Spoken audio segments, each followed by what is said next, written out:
This is the Simpit. I'm your host, Sean Cole, but the real star of today's show is the Ricmotech realgear Momo Mod 31 lightweight add-on mod for direct drive wheels. This is an add-on or a modded wheel that fills the void for many open source wheel customers, Leo Bodner customers, or any direct drive wheel drivers out there.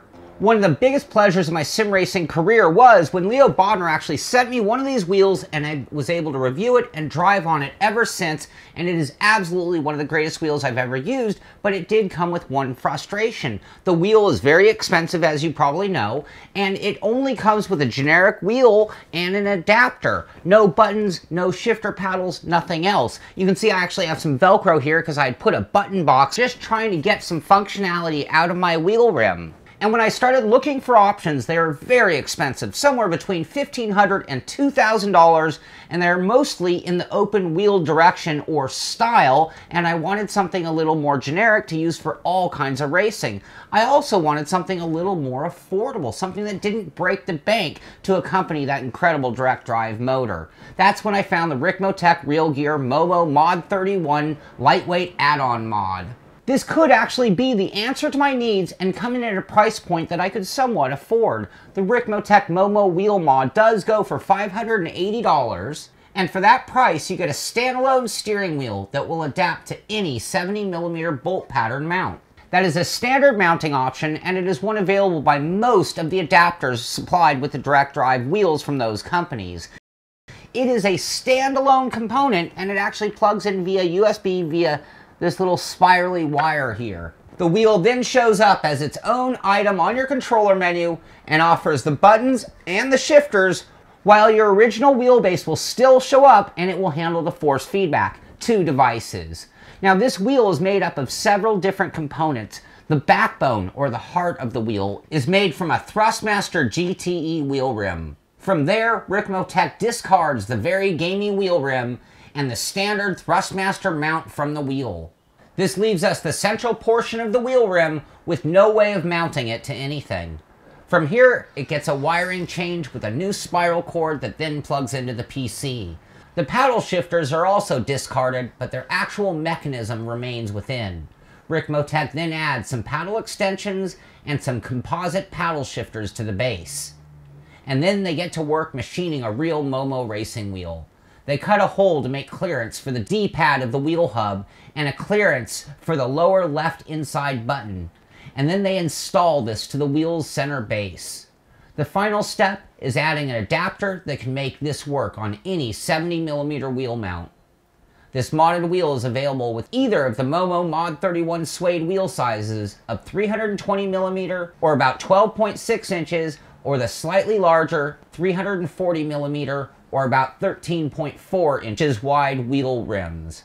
The end result? A great looking, highly functional wheel rim that comes in at about a third of the price of most of the other options that I've found out there. 6 buttons, a 3-position rotary switch, a D-pad, large paddle shifters, and the comfort of a Momo suede wheel. Ready to mount to my direct drive wheel. What more could a guy want? Now the installation was fairly simple, and it can be done in several small steps, starting with having one of the wheel adapters that goes on your direct drive wheel. Mine was already on my wheel because I was using the generic wheel previously. The Ricmotech adapter is then installed onto the supplied adapter. It is positional, so you have to make sure that you have it facing the right direction and then screw it in with the 3 supplied bolts. You then install the wheel rim itself with the 3 pass-through bolts, and you are done with the hard part. I then used a zip tie to hold down the spiral cord so it was clear of the paddles and the wheels spinning, and then used a USB extension to actually reach my computer. When I plugged the extension into my computer, it automatically recognized the device and required no calibration. But you will need to map the buttons and shifters in your favorite sim to get that part going. Now after the installation, it was time to get down to driving this new wheel mod. And I have to tell you, I've turned thousands of laps or thousands of miles on the Bodner wheel already, and this is going to allow me to really focus on the difference between using this buttonless and shifter paddleless wheel and this one with all the convenience of the buttons and the shifters and that feel of the Momo suede wheel. Now this wheel rim in my hands feels like perfection. There's a reason why Momo is one of the leaders of the steering wheel industry. The suede cover feels so soft in my hands as I white-knuckle grip the wheel while driving. I have to be honest, these wheels are made for real-life racing. But when you feel the suede, it's hard not to feel luxurious at the same time. It's so soft, so comfortable, like it was made for my hands. With the larger wheel, this mod needed new paddle shifters to reach out wider. The paddles themselves are in a good location and are easily within reach. They're composite paddles with aluminum extensions, and they allow for a stiff feeling in the paddle and smooth movement. However, the click point is a little muted from the Thrustmaster internals. The click is still there, and you both feel and hear it, but its confirmation is not as loud as it would be on higher-end wheels. The same could be said with the buttons. They are a nice layout that fits the wheel well and looks proper. There is at least one button within reach of each thumb, top and bottom, without any effort. With smaller hands, the inner buttons will be a little bit of a reach, but totally usable while driving. Like the shifters, the buttons on the wheel don't have a lot of resistance within them. There's a muted click when the button is fully pressed, so you do get that feedback of pressing the button, but they could take more resistance. The overall layout of the buttons are good and are in a way that makes remembering what each button does very easy. Not too overwhelming, not too much to deal with. The directional pad of the wheel is almost hidden away. It's just slightly raised over the wheel's inner rim. This helps it look a little more like a racing wheel instead of having a non-car related part on my wheel rim. The way it's recessed, making moving it to the angled positions is a little harder, but the 3, 6, 9, and 12 o'clock positions are easy to press. The overall stiffness of the unit is good as well. The adapter, the Thrustmaster center hub, and the Momo all being matched well enough to not offer any additional play or movement. And the larger wheel really changes things from a scaled down rim that most sim racers run on. The larger size gives you more accuracy and a wheel that feels a little more settled in your hands, not so jumpy and twitching that'll come along with a smaller wheel. So I could go on and on about driving on this wheel, but really we're talking mostly about force feedback when we're talking about the feeling of using the wheel. What we're looking at today is really the difference between using like a stock wheel rim and using this modded Momo wheel rim for racing. It comes down to that comfort that we talked about. It comes back to the placement of the paddle shifters and the buttons themselves. Those are the things that are most important. It comes down to the stiffness. How much does it wiggle? Is it strong? Does it feel quality enough to deserve being on a direct drive wheel rim? So in case you didn't get that just from my driving alone, let's go ahead and break things down with the good, the not so good, and the bottom line, starting off with the good, and that is, it's absolutely beautiful. A more affordable solution to an expensive problem. Suede wheel feels great. It's a real Momo wheel, not an imitation.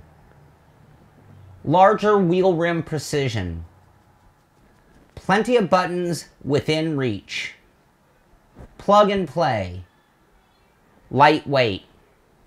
And now on to the not so good. It's still an expensive wheel. It's wired, or the spiral cord. Paddle shifter click a little weak. Lower end buttons on a higher end wheel. And now on to the bottom line. The Ricmotech realgear Momo Mod 31 lightweight add-on for direct drive wheels. It is a combination of high-end and low-end parts being combined to come in at an affordable price. The Momo wheel rim itself is certainly in the league of a direct drive wheel of this caliber. They are a perfectly matched set. However, the center hub, the buttons, and the shifters are really for a much lower end wheelbase. And in turn, they have that kind of feel to them. However, when it comes to Thrustmaster parts, this really was always one of my favorite wheel options available for that. So if you were going to use a donor part, this is the one to start with. Add the Momo wheel and you've got a fantastic option for direct drive wheels. But still, the center hub perhaps not in the same class as the Bodner wheelbase. But for so many people, the ones who have broken the bank just to obtain a direct drive wheel, I think a lot of them end up in my same situation. They could afford the wheel, but not the wheel rim itself. $1,500 to $2,000 was just out of the question, and it was going to have to be a two-step process or prevent them from getting a direct drive wheel to begin with. But this is a good option. No, this is a good compromise. No, this is a great compromise, and it really solved a problem that I had been dealing with for some time. And to justify that price, let's break things down a little bit before Ricmotech even gets to work. The Momo wheel on its own, that's a $240 wheel. The Thrustmaster GTE wheel rim, that's a $130 wheel on its own. So you're already at a price tag of $370. And again, that's before Ricmotech even gets started. Then they have to start machining the wheel. They take the risk. They make a mistake. They bought that wheel themselves anyway. Machining the wheel to clear out the D-pad, to clear out that lower left button. And then you have a conversion chip of some type that goes inside the wheel hub, all the wiring, adding the spiral cord. Then you've got the adapter, all of that to make up this wheel. So I think that price is really kind of fair and certainly within the budget of most direct drive wheel buyers out there, and it's going to solve a problem over a $1,500 or $2,000 wheel just like it did for me. So the one thing I'll say before I get to closing is this suede wheel, it's so beautiful, I should be driving in gloves. If I use my hands, it's going to get that glossy feeling and glossy hardened feeling in that center spot. It deserves to use racing gloves, probably a switch I'm going to have to make. So I hope you've enjoyed this review of the Ricmotech realgear Momo Mod 31 add-on lightweight wheel for direct drive motors. And for me, it did solve that problem, and it was a huge step up over using just this wheel and having to use an H-pattern shifter and having no buttons whatsoever. This did make me faster. There's no denying that. Using the paddles, using the buttons, never removing my hands from the wheel, it is a faster way to race in general. So I hope I've answered all of your questions. If there are any questions, anything I didn't cover in this review, I encourage you to email me at sean@thesimpit.com, and I'll do my best to answer your questions. This is the Simpit. I'm Sean Cole, and I'll see you on the track.